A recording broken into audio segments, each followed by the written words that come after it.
VLSos here. This is a video lesson on solving rational equations. I'm going to work some examples.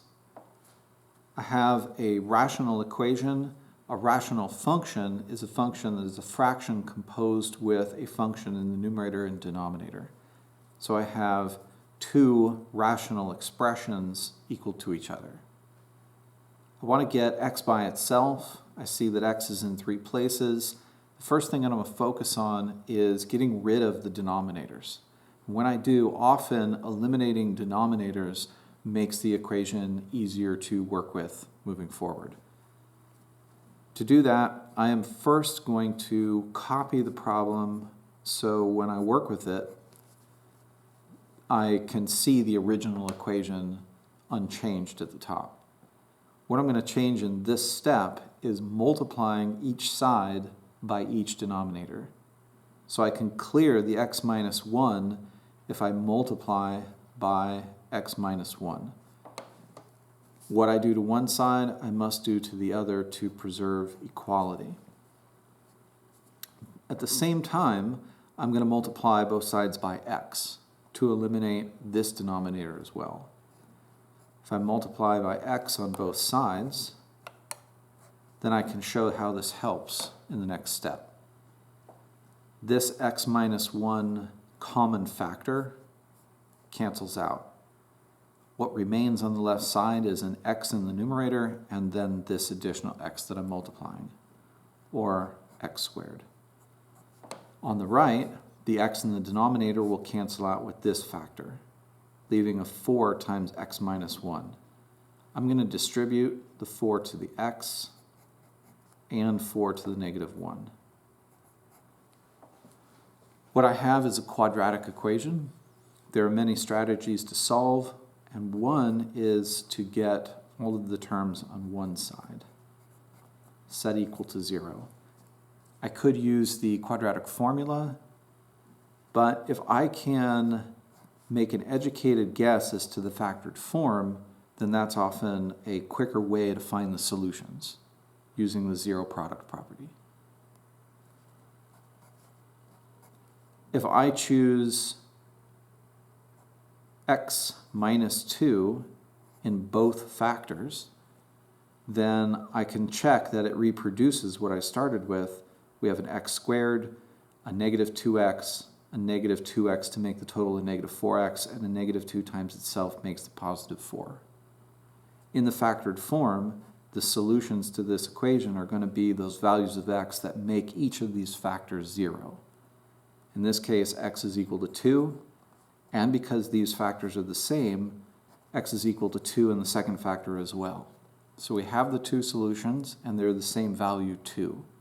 There's one x-intercept if I was to graph this at 2. We could say that this polynomial has two solutions that are repeated. It's 2 repeated twice. Let's work another example. 1 over x plus 1 over 3x is equal to 6. In this case, I have two rational terms. They're simple rationals. I could think of them as algebraic fractions. I'm going to write problem again before I work it so that we can see the original problem before I do anything to it. The technique for solving this equation, though there are many first steps to take, it's very often best to eliminate the denominators of the fractions if you can, because after doing so, what you have left over is usually easier to deal with moving forward. How do I eliminate the division by x? If I multiply this fraction by x, I can cancel out the common factor. So I want to multiply this fraction by x, but I have to be careful. I can only do something to the entirety of both sides. So I'm going to put parentheses around these two fractions so that when I multiply by the entire side by x, I know that I'm going to have to distribute to this as well. And on the other side, I show multiplication by x. To clear this fraction, I need to multiply by 3x. I've already chosen to multiply by x, so it'll eliminate that factor. But if I include a 3 as well, then I'll eliminate both the 3x in the denominator here and the x in the denominator there. In the next line of work, I'm going to get the simplified form by thinking of distributing the 3x to both of these fractions. In the first, 3x times 1 over x will eliminate the x's and leave the 3. In the second, when I multiply by 3x, it'll be 3x over 3x, something over itself is 1. And on the right side of the equation, 6 times 3 is 18, 18x. I combine the 3 and the 1 to make 4, and if I divide both sides by 18, then I get x by itself on the right. I'm going to switch sides and put x on the left and reduce this fraction to 2/9. Keeping it in fraction form would allow me to express this as an exact answer, so we should do that. One last example, something a little more sophisticated. 2x plus 3 over 6 plus 1 over 2 is equal to x over 2. I'm adding fractions. We can think of this as a rational expression composed with a numerator that is algebraic.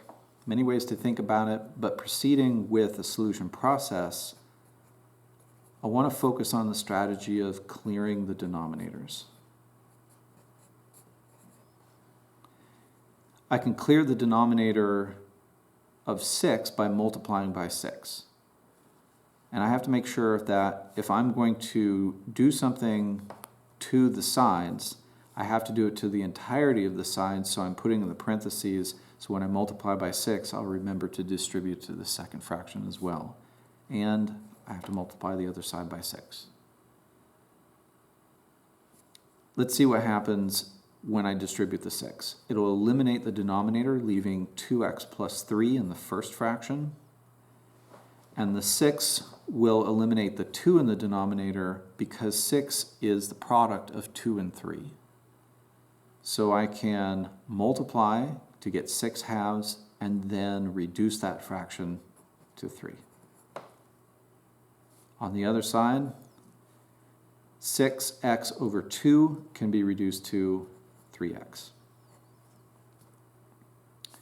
I can combine these two 3's on the left to make 6, and I'm going to subtract 2x from both sides, so 3x minus 2x will leave just x, which produces the solution. These ought to be checked to be 100% confident that there was no mistakes in the process.